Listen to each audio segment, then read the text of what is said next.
और क्या हालचाल। तो एपिसोड 101 की शुरुआत होती है और हमें सबसे पहले मिस फेंग को बताया जाता है जो कि एकदम एटीट्यूड में खड़ी हुई होती है। इतने में हम बाकी लोगों को भी बताया जाता है। म्यू किंग लुआन को बताया जाता है जो कि किसी एंशियंट बुक पढ़ रही होती है। अब पता नहीं है कि ये बुक चुटकुलों की है या फिर और किसी की, लेकिन एक बुक पढ़ रही होती है। अब इतने में हम नायान को देखते हैं जो कि यहाँ पर इनसे दूर थोड़ी दूर पर ठाड़ी हुई होती है एकदम चुपचाप तरीके से। अब इतने में हम म्यू किंग लुआन को देखते हैं जो कि थोड़ा आग में नमक डालने के लिए, सॉरी मतलब कि घी डालने के लिए मिक्स फेंग के साथ कहने लगती है कि जान सच में बहुत ही ज्यादा टैलेंटेड है, उसने तो लाइटनिंग टेरिटरी की 3000 टेक्निक भी सीख ली है। अब भाई साहब जब miss Feng Mu King Luann की ऐसी बातें सुनती है ना, तो मन में वो म्यू किंग लुआन को लोचने की सोचने लगती है, लेकिन फिर वो अपने आप को कंट्रोल करती है और यहाँ पर म्यू किंग लुआन से कहने लगती है कि तुम्हें थोड़ा देखकर बोलना चाहिए कि तुम क्या बोल रही हो। लेकिन फिर म्यू किंग लुआन चलती है तो मिस फेंग की बातों को नजरअंदाज कर देती है। इतने में हम एक बंदे को देखते हैं जो कि हाथ में एक पंखा सा ले हुआ था और भाई इस बंदे को गर्मी ज्यादा लगती है इसलिए हवा कर रहा। ये बंदा चलता है तो आगे बढ़ने लगता है और जो नायान है ना उससे कहने लगता है कि जैसा सभी को यहाँ पर पता है इस ब्लड पूल में 8 लोग ही जा सकते हैं और हम पहले से ही 9 हो चुके हैं, इसलिए किसी एक बंदे को यहाँ से हटना पड़ेगा और जो भी बंदा यहाँ पर हटेगा ना, मतलब कि कमजोर होगा ना, वही वहाँ पर हट जाएगा। अब भाई साहब जैसे ये बंदा कहता है ना तो नायान चलती है तो इस बंदे से कहने लगती है कि सटा, मुझे यहाँ पर तुम नहीं लाए हो, मुझे यहाँ पर जियान लाया है और जब तक वो मुझसे नहीं कहेगा कि मैं पीछे ना हट जाऊं जब तक मैं नहीं हट सकती।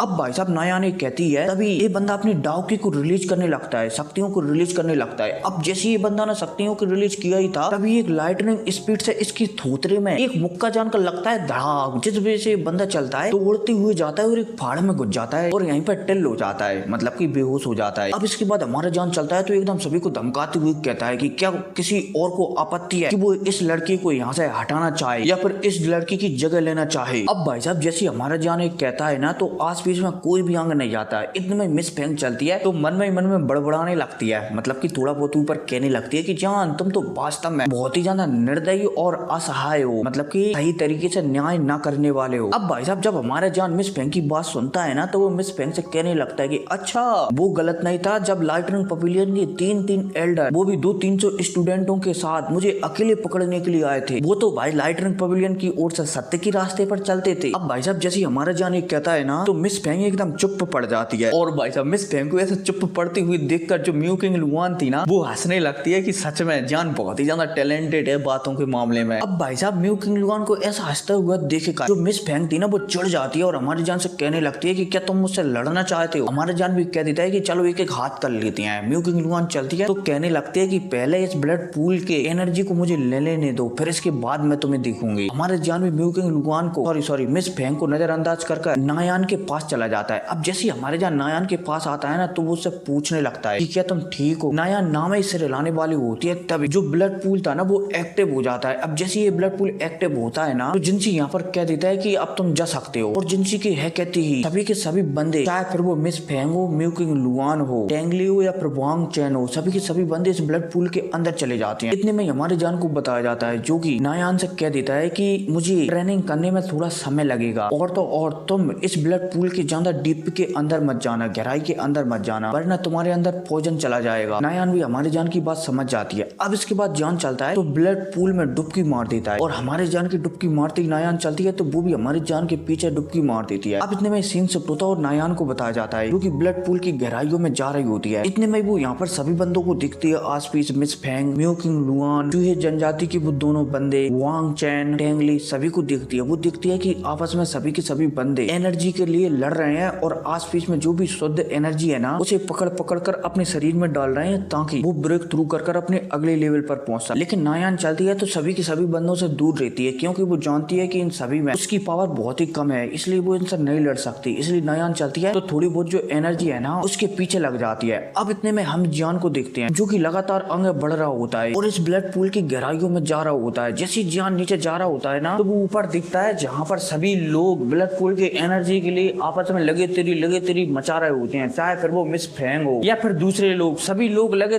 तेरी आपस में मचा रहे होते हैं। हमारा जान चलता है तो सभी को नजरअंदाज कर तेजी से वहां पर पहुंच जाता है जहां पर जिनसी ने उसे जाने के लिए कहा था। अब जैसे हमारे जान यहाँ पर आता है ना तो वो एक टोकन को निकालता है जो कि जिनसी ने हमारे जान को दिया था। एक टोकन चलता है तो हमारे जान आगे लगा देता है इसी फॉर्मेशन में। अब जैसे हमारे जान इस फॉर्मेशन में टोकन लगाता है ना तो यहाँ पर ये फॉर्मेशन खुल जाता है। हमारा जान चलता है तो इस फॉर्मेशन के अंदर चला जाता है। अब जैसे जैसे ही हमारा जान इस फॉर्मेशन के अंदर जाता है ना तो वो दिखता है कि चारों तरफ भरपूर मात्रा में एनर्जी है और तो और ये एनर्जी इतनी ज्यादा है कि वो डाउ जोंग लेवल में बहुत ही आसानी से ब्रेक थ्रू कर सकता है। जान चलता है तो इस एनर्जी को सोखने लगता है एक जगह पर बैठकर। अब जैसे ही हमारा जान इस एनर्जी को सोखने लगता है ना तो उसे महसूस होने लगता है कि एनर्जी बहुत ही ज्यादा कमजोर है। जान चलता है तो अपना क्लोन निकालता है और इस क्लोन से कहता है कि तेजी से एक जगह पर घूमो। अब जैसे ये क्लोन हमारे जान की बात सुनता है ना तो ये गोल गोल चक्कर लगाकर घूमने लगता है और तो और इस क्लोन की रफ्तार इतनी ज्यादा थी कि यहाँ पर एक बवंडर बनने लगता है। अब जैसे ये बवंडर बनता है ना तो ये बवंडर जो ऊपर मिस फेंग, म्यूकिंग लुआन, वांग चैंग, टेंग ली वगैरह है ना उनको भी अफेक्ट करने लगता है, क्योंकि उन्हें भी महसूस होने लगता है कि उनकी आसपास की जितनी भी एनर्जी है ना वो हो ना हो किसी कारण की वजह से नीचे बॉटम में जा रही है। अब जब मिस फेंग ये देखती है कि नीचे और भी ज्यादा एनर्जी है तो वो यहाँ पर जो एनर्जी को सोख रही थी ना वो और भी तेजी से सोखने के लिए नीचे जाने लगती है। अब भाई साहब मिस फेंग को ऐसे नीचे जाते हुए देखकर यहाँ पर जितने भी बंदे थे ना, चाहे फिर वो म्यूकिंग लुआन हो, टेंग ली हो, सभी के सभी बंदे चलते हैं तो नीचे जाने लगते हैं। अब जैसे जैसे ये नीचे जा रहे होते हैं ना वैसे वैसे इन्हें अनुभव हो रहा होता है कि मानो पोजन की पावर लगातार बढ़ती जा रही हो। मिस फेंग यहाँ पर सोचने लगती है कि आखिरकार जान इतनी गहराइयों के अंदर कैसे चला गया। हालांकि उसे समझ में नहीं आ रहा था, लेकिन इतने में हमें म्यूकिंग लुआन को बताया जाता है जो कि समझ जाती है कि अगर हम लोग ऐसे ही आगे बढ़ते रहे ना तो हम बहुत ही बुरी तरह से जख्मी हो जाएंगे और तो और इतना जख्मी हो जाएंगे कि हमारा इलाज होना भी बहुत ही ज्यादा मुश्किल हो जाएगा। इतने में हमें नायान को बताया जाता है जो कि इस ब्लड पूल में बवंडर को बनते हुए देखकर समझ जाती है, इसलिए वो तुरंत बाहर निकल आती है। इतने में जब मिस फेंग को भी बताया जाता है जो कि हार मान जाती है और समझ जाती है कि अब शायद वो इससे ज्यादा इस ब्लड पूल की एनर्जी को नहीं सोख सकती, इसलिए यहाँ पर मिस फेंग चलती है तो वो भी बाहर निकल आती है। अब भाई साहब जैसे मिस फेंग बाहर निकलती है ना तो उसके पीछे सभी लोग बाहर आ जाते हैं। अब समय गुजरता है और फिर हमें 2.5 महीने बाद का सीन बताया जाता है जहाँ पर जान ट्रेनिंग कर रहा था ना वहाँ पर अभी भी हमारा जान ट्रेनिंग कर रहा है और यहाँ पर जितने भी बंदे आए हुए थे ना मिस फेंग, टेंग ली, वांग चैन, म्यूकिंग लुआन सारे के सारे बंदे यहाँ से जा चुके हैं। अब इतने में हमें जिनसी को बताया जाता है। जिनसी चलता है तो यहाँ पर जो भी पास में उसका चेला चपाटा या फिर मंत्री वगैरह रहता है ना उससे कहने लगता है कि जान को इस तालाब के अंदर गए हुए 2.5 महीने से ज्यादा का समय हो गया है, पता नहीं उसकी हालत कैसी होगी। अब भाई साहब जिनसी जैसे ये कहता है ना तो वो खुल्ल करने लगता है, मतलब कि उसे खांसी आ जाती है। इतने में जिनसी अनुभव करता है कि आसपास की जगह हिलने लगी है और आसपास में जितनी भी एनर्जी है ना वो इस ब्लड पूल में जाने लगी है। जिनसी हैरान हो जाता है कि आज से पहले तो ऐसा कभी भी नहीं हुआ, आसपास की एनर्जी इस ब्लड पूल में कभी नहीं गई, तो भला ऐसा कैसे हो सकता है। तभी इस ब्लड पूल से एक एनर्जी का प्लग निकलता है जो कि आसमान तक जाता है। अब जैसे ये एनर्जी का प्लग निकलता है ना तो जिनसी समझ जाता है कि शायद उस लड़के का ब्रेक थ्रू हो चुका है, मतलब कि जियान ने ब्रेक थ्रू कर लिया है और वो डाउ जोंग लेवल पर पहुंच गया है। अब भाई साहब जैसे जिनसी कहता है ना तो सीन से प्रोता और हमारे जान को बताया जाता है जो कि एकदम मस्त तरीके से नंगा पोंगा आसमान में ठाड़ा हुआ होता है और तो उसके माथे पर एक सील चमक रही होती है। अब इतने में हमें जिनसी को बताया जाता है जो कि हमारे जान को देखकर पूरा हैरान हो जाता है, लेकिन हमारे जान की ऐसी हालत देखकर वो समझ जाता है कि शायद जान एक ऐसी स्थिति में जा चुका है जहाँ पर अगर उसे कोई भी परेशान कराना तो शायद उसका पूरा कल्टीवेशन बर्बाद हो जाएगा। इसलिए जिनसी चलता है तो जान से एकदम दूर रहता है और उसे परेशान करने के लिए या उससे बात करने के लिए बिल्कुल भी नहीं जाता।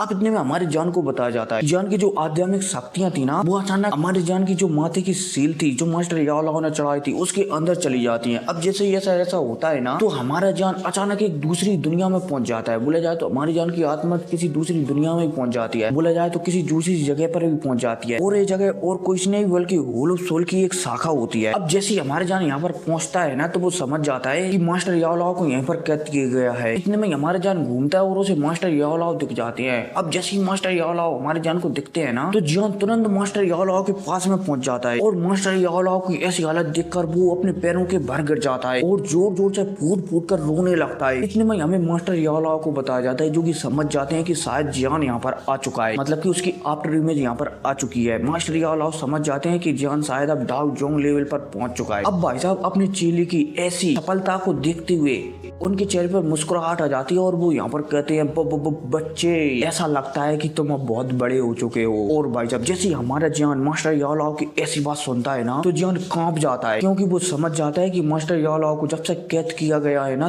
तब से मास्टर याओलाओ बहुत ही ज्यादा कष्ट को सह रहे हैं। जियान चलता है तो मास्टर से कहने लगता है कि मास्टर मैं आपको बहुत जल्द बचाने के लिए आने वाला हूं। मास्टर भी समझ जाते हैं। अब भाई साहब चेले और शिष्य के बीच में ऐसी आपस में बातचीत हो ही रही होती है तभी यहाँ पर होलो सोल का एक एल्डर प्रकट होता है। अब जैसे ये एल्डर प्रकट होता है ना तो यहाँ पर तो पहले ये जोर जोर से हंसता है और फिर हंसने के बाद हमारे जान की ओर देखकर कहने लगता है कि लड़के तुझे तो मैंने अगली बार यहाँ से लात देकर भगाया था, तू भला यहाँ पर क्यों आ गया। अब भाई साहब जैसे हमारा जान हमने वाले एल्डर को देखता है ना तो वो समझ जाता है कि ये बहुत ही ज्यादा पावरफुल है, ये कम से कम डाउ जोन के 3 स्टार पर तो होगा ही होगा। लेकिन हमारे जान चलता है तो इस बुड्ढे से डरता नहीं और इसके सामने छाती तान कर खड़ा हो जाता है। अब भाई साहब ये बुड्ढा हमारे जान को ऐसा खड़ा हुआ दिखता है ना तो ये एक जो हैंड बनाता है रेड कलर का और हमारे जान के ऊपर शूट कर देता है। हमारा जान चलता है तो अपनी आध्यात्मिक शक्तियों से इस हैंड को रोकने लगता है, लेकिन हमारा जान यहाँ पर ओरिजिनल नहीं था इसलिए हमारा जान यहाँ पर गायब हो जाता है। लेकिन इतने में हमारा जान चलता है तो एक बार और प्रकट हो जाता है। अब जब ये बुड्ढा वोल्फ सोल का हमारे जान को एक बार और प्रकट होता हुआ देखता है ना तो ये दोबारा से एक हैंड बनाता है और हमारे जान की जो स्पिरिचुअल शक्तियां थी ना उन्हें भी खत्म कर देता है। लेकिन अब हमारा जान चलता है तो एक बार और प्रकट होता है और इस बुड्ढे की आंखों में आंखें डालकर इस बुड्ढे से कहने लगता है कि इस बार मेरी सिर्फ आफ्टर इमेज आई है यहाँ पर, लेकिन अगली बार मैं स्वयं आऊंगा और तब तुम्हें और इस वोल्फ सोल की शाखा को खत्म कर दूंगा। अब भाई साहब हमारा जान ये कहता है तभी ये एल्डर चलता है वोल्फ सोल का, तो हमारे जान की जो भी यहाँ पर स्पिरिचुअल शक्तियां या फिर आध्यात्मिक शक्तियां आई हुई थी ना उन्हें पूरी तरह से खत्म कर देता है। इतने में हमें मास्टर यावलाओ को भी बताया जाता है जो कि जान को इतनी बहादुरी से सामने जो बुड्ढा है ना उससे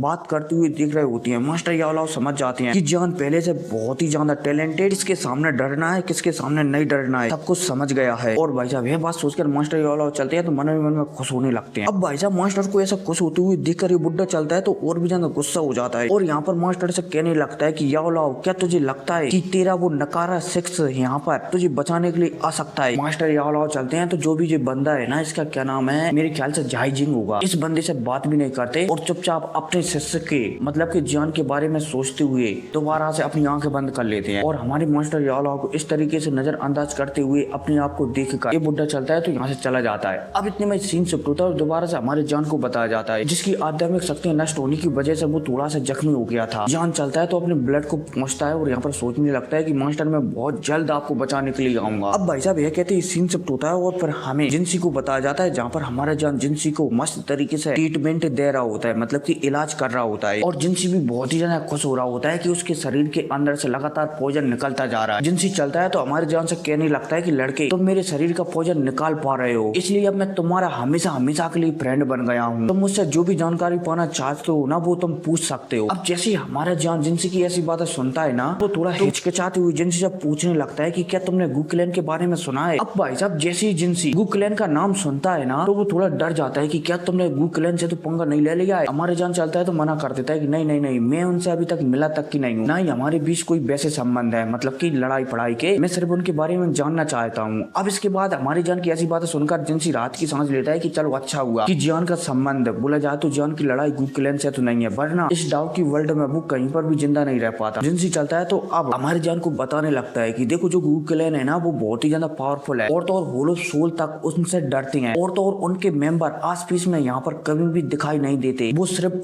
रियल में ही रहते हैं। बोला जाए तो उनका एक अलग स्पेस है वहाँ पर वो रहती है। अब भाई साहब जब हमारे जान जिंसी की ऐसी बातें सुनता है ना तो वो हैरान हो जाता है। हालांकि मैं बता दूं कि एपिसोड में गु कबीले के बारे में ज्यादा कुछ नहीं बताया गया है, लेकिन जिनसे यहाँ पर और बहुत सारी जानकारी देता है क्योंकि अगर आपने देखना है ना मतलब सुनना है ना तो मेरी नोवेल वाली वीडियो में जाकर सुन सकते हो जो कि इसी चैनल पर मिल जाएगी एपिसोड 101 के नाम पर। ठीक है तो मिलते हैं अगली वीडियो में, टेक केयर।